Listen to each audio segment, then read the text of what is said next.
Esse é o podcast Inteligência Jurídica, o espaço do Machado Meyer pensado para dividir com você a nossa visão sobre questões que impactam seus negócios e transformam realidades.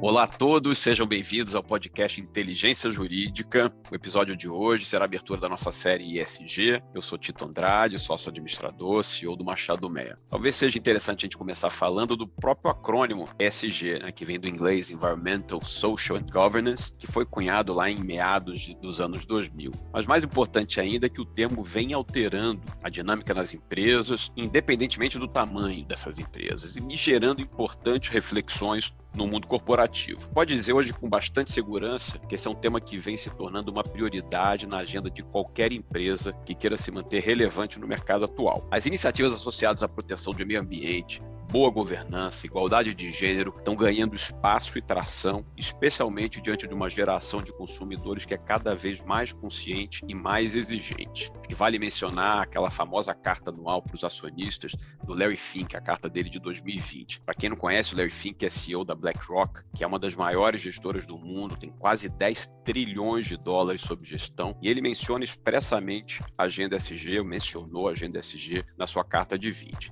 Especificamente sobre mudança climática, afirmando que os critérios de sustentabilidade como standard de investimento para a gestora. Vocês podem imaginar que isso gerou ondas de impacto muito grandes em Wall Street e em todo o mercado, pela importância que a BlackRock tem e pelo próprio Larry Fink, que é um gestor, um executivo sênior de muita visibilidade. A gente pode dizer hoje que a discussão ESG, que já estava presente em alguns fóruns de discussão há muitos anos, ela recentemente entrou no mainstream e ganhou mais força ainda durante a pandemia. Para traduzir alguns números para vocês terem uma ideia de movimentação de valores, houve uma pesquisa da Bloomberg e disse que o impacto mundial dessas três letras gerou quase 38 trilhões de dólares em 2020, com perspectivas de alcançar mais de 50 trilhões de dólares até 2025. Se a gente falar um pouquinho no cenário nacional, a gente percebe uma evolução na discussão das lideranças que estão cada vez mais preocupadas em transformar essa teoria em prática. A gente queria compartilhar um recorte das nossas ações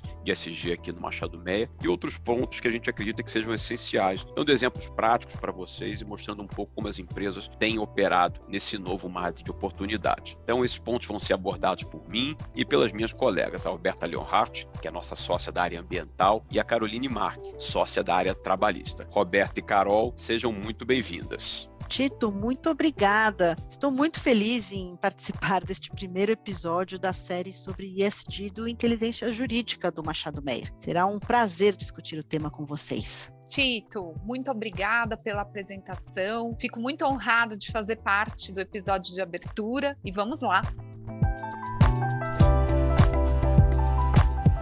Maravilha. Roberta, eu começo então com você. Você sabe que o escritório é signatário do Pacto Global. Então, você poderia nos contar um pouquinho mais sobre o Pacto, a sua relação com os Objetivos de Desenvolvimento Sustentável, que são mais conhecidos como o jargão ODS, e como esses assuntos têm norteado as empresas e as suas estratégias e operações? Claro, Tito. Para mim é um prazer conversar sobre o Pacto Global. Eu estou aqui no escritório na função de sponsor do Pacto Global, que é uma iniciativa criada pelas Nações Unidas para as empresas que as incentiva a alinharem suas estratégias e operações aos 10 princípios universais nas áreas de direitos humanos, trabalho, meio ambiente e anticorrupção, e desenvolverem também ações que contribuam para o enfrentamento dos desafios da sociedade. As empresas signatárias do Pacto também assumem a responsabilidade de contribuir com o alcance dos 17 Objetivos do Desenvolvimento Sustentável, como você mencionou, os ODS. Mas o que seriam esses objetivos, O que eles buscam? Basicamente, esses objetivos visam assegurar os direitos humanos, acabar com a pobreza, lutar contra a desigualdade e injustiça, alcançar a igualdade de gênero e o empoderamento das mulheres, temas super relevantes, e também agir contra as mudanças climáticas e enfrentar outros desafios dos nossos tempos contemporâneos, E para atingir esses objetivos, é muito importante realmente o envolvimento de todos os setores, né? E o setor privado, o nosso aqui, ele tem um papel ativo como detentor do poder econômico e influenciador de diversos públicos. Então, como cada signatário está comprometido a contribuir com o alcance dos 17 objetivos, e seria muito difícil fazer metas e indicadores para cada um deles nas regras do Pacto Global, cada empresa tem a liberdade de escolher aqueles objetivos que estejam mais alinhados com o seu propósito, né, ou com os seus valores. E o Machado Meyer, que decidiu aderir ao Pacto Global como parte de um dos nossos compromissos com a construção de uma sociedade mais justa e inclusiva, assinou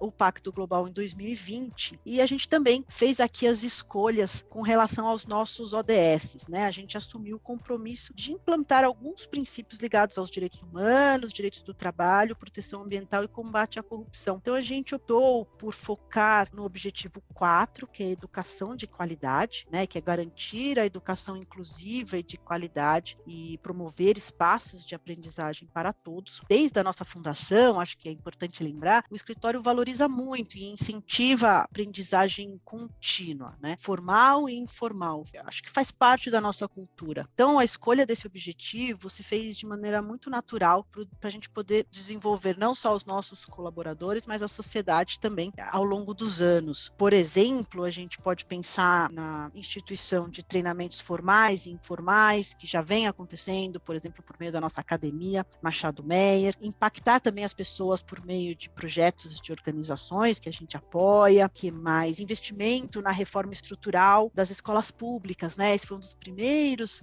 objetivos que foi buscado aqui pelo escritório com incentivo muito forte de nossos sócios fundadores. Então, essa questão da educação é algo que nos acompanha há muitos anos. A gente também tem aqui como objetivo o objetivo 5, que é alcançar a igualdade de gênero e empoderar todas as mulheres e meninas, né? O Machado Meyer, ele tem sócias muito ativas, como você bem sabe, né, Tito? E a escolha desse objetivo está atrelada ao ambiente de diversidade e inclusão que a gente busca promover aqui no escritório. A gente entende que esse tipo de ambiente realmente incentiva a criação de soluções mais criativas e inovadoras. E, por exemplo, a gente já vem trabalhando com auditorias internas para a garantia da equidade salarial, atividades atreladas à promoção da equidade em concordância com as nossas políticas internas e código de conduta, muitos projetos relacionados a networking e capacitação das nossas colaboradoras, né? E a gente fez um compromisso firme de buscar 50% de mulheres na direção, né, do escritório, então na governança até 2030. Esse indicador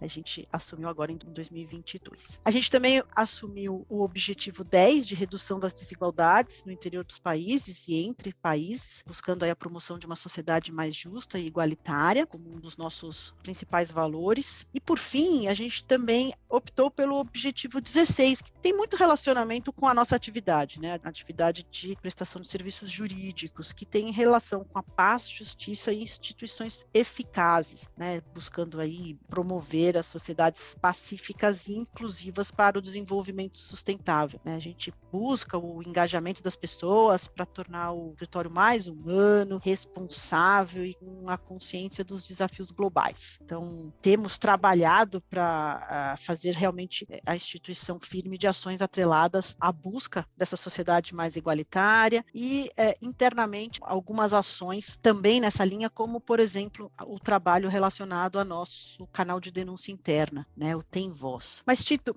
apesar da gente eu ter falado aqui bastante, né, sobre o Pacto Global e os ODS que a gente optou por buscar e incentivar internamente, acho que a gente ainda tem um amplo caminho a percorrer, né? A escolha desses princípios, desses objetivos, tem uma aderência importante com os nossos valores e acho que vão nos ajudar realmente a realizar uma transformação social séria, verídica, né? E que possa ter continuidade de longo prazo.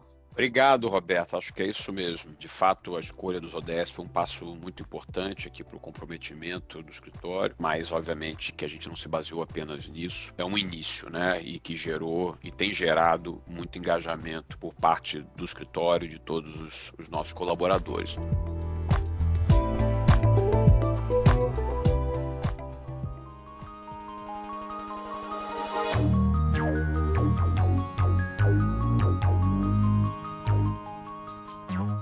Mas eu queria agora mudar um pouco de esfera e perguntar como é que as questões sociais são vistas pelas áreas trabalhistas das companhias, Carol. Olha, Tito, as questões trabalhistas, né, o S do ISD, eles são tratados, seja sob a forma da imposição legal, né? Nós temos questões aqui que já de longa data se tratam de imposições legais e que passam a ter um olhar mais apurado no momento do ISD, e outras que se referem realmente ao compromisso das empresas com relação às questões, como bem a Roberta colocou, de educação, diversidade, impacto social. Então, podemos citar, por exemplo, de questões legais, né? A não discriminação, em termos, por exemplo, de contratação, recrutamento. A gente precisa ficar muito de olho nos algoritmos de recrutadores tecnológicos. Isso é uma questão muito relevante, importante, que está se iniciando agora, discussões grandes sobre esse tema. Quando nós falamos também das cotas de PCD, da cota do menor aprendiz,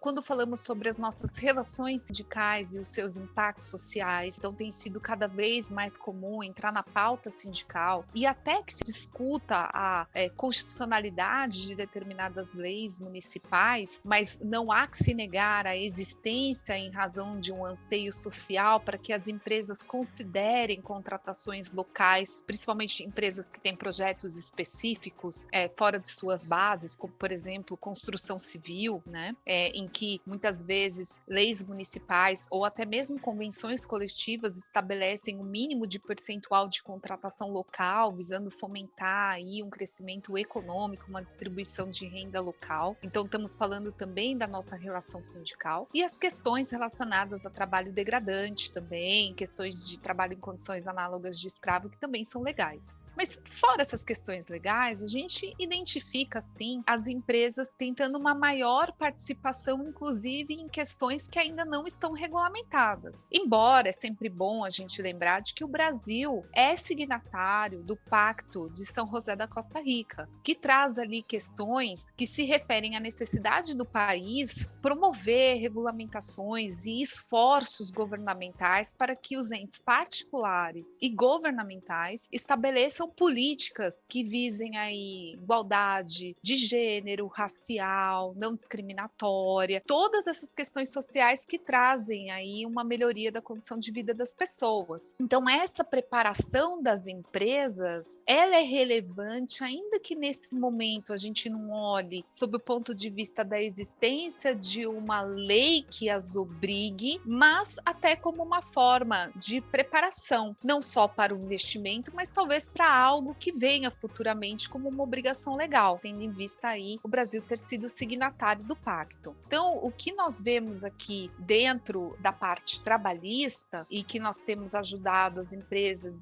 a buscar, né, é que dentro desse pool, como bem a Roberta colocou, que se faça as escolhas dos seus pilares e daqueles projetos que se pretendem investir, lembrando sempre que existe um mínimo legal de investimento em razão das previsões da lei. Obrigado, Carol. E acho que é importante também colocar, quer dizer, além das obrigações legais, o escritório, eu acho que a gente pode dizer que também tem ido além, né? Acho que aqui no Machado Meia, a gente tem como um dos pilares de cultura o respeito, o cuidado com as nossas pessoas. Isso está tudo muito ligado ao que você comentou. A gente tem desenvolvido diversas ações, tanto dentro dos ODs escolhidos, como em outras frentes que estão muito relacionadas ao nosso DNA, né? E um exemplo deles é o Green Team, que é um grupo de afinidade que já completou 3 anos de atuação e que promove discussões, propõe ações e soluções práticas para criar e transformar ideias e atitudes dentro e fora do escritório com o objetivo de mitigar impactos negativos ao meio ambiente. Esse aqui é um grupo muito atuante, muito engajado e que a gente tem muito orgulho das reflexões que eles têm e das ações que eles têm proposto e implementado. Talvez você tenha outras questões que o Machado Meia que você gostaria de mencionar também, Carol, que a gente tem implementado aqui. Um grupo que eu faço parte e que eu acho importantíssimo, e a gente tem diversos resultados muito bacanas e depoimentos muito legais referente a esse nosso grupo de mentoria. Nós temos aqui uma mentoria focada nas mulheres, visando realmente também aí o atingimento dos nossos propósitos dentro do pacto, mas que começou até mesmo antes dele. Também são mentores não só mulheres, mas também os nossos homens da sociedade. Então, a gente gente atua com as nossas advogadas, ajudando na sua carreira, no seu desenvolvimento pessoal, profissional. É uma troca interessantíssima, eu aprendo muito, eu cresço muito, e isso tem se revertido positivamente para o escritório, em termos de crescimento até da nossa diversidade, mas da nossa empatia com relação às questões de diversidade de gênero. E em decorrência também dessa nossa participação aqui dentro da mentoria, o Will nos convidou também para participar de um programa direcionado às mulheres negras que trabalham aqui no escritório. É um projeto deles e que nós fazemos parte, que também temos bastante orgulho. Então, realmente, Tito, independentemente das questões legais, que eu acho que esse é um recado importante para as empresas, é você também estabelecer aqueles pilares que são importantes e que agregam muito para as pessoas que trabalham, né? Obrigado, Carol. Acho que é exatamente isso o que você colocou, e um pouco do que a gente tem feito aqui, é o que a gente também tem acompanhado e visto com as empresas que a gente assessora, e uma forma como elas têm tentado exatamente ligar tanto obrigações legais como obrigações não legais, a própria cultura delas, ao próprio DNA de cada uma delas. Então, acho que a gente, nesse sentido, nós também estamos aí na vanguarda. Eu acho que com isso a gente começa a fechar esse nosso primeiro capítulo. A gente enxerga muitos desafios, mas a gente tem plena convicção que esses conceitos de ESG vão continuar a se consolidar e a modificar a dinâmica de mercado, porque acaba ocorrendo um reequilíbrio dos interesses, das visões dos diferentes stakeholders, né? As empresas, as instituições governamentais em geral e todos os atores dos setores público e privado, eles estão, ainda que em ritmos diferentes, aderindo e modificando a forma que eles atuam, né? Então, na nossa visão, ESG não é mais um modismo, mas acho que é uma forma nova de pensar, de agir, de atuar, e as futuras gerações que estão crescendo já sob paradigmas de sustentabilidade vão continuar a demandar cada vez mais dos líderes empresariais, dos atores políticos, dos governantes, etc. Acho que, de alguma maneira, é um mundo novo que se abre, ele traz desafios, traz oportunidade, mas acho que, acima de tudo, é uma esperança de a gente viver num lugar melhor, né?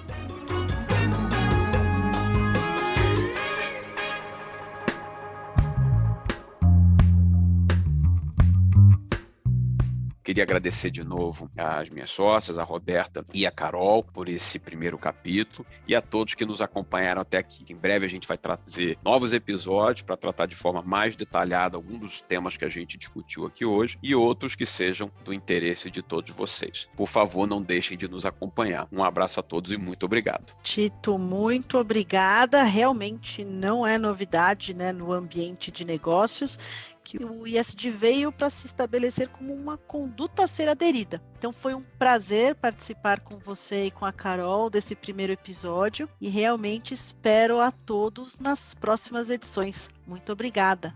Obrigado, Tito. Obrigada, Roberta. Foi um prazer dividir esse primeiro episódio com vocês. É uma honra, e muito obrigado aos nossos ouvintes.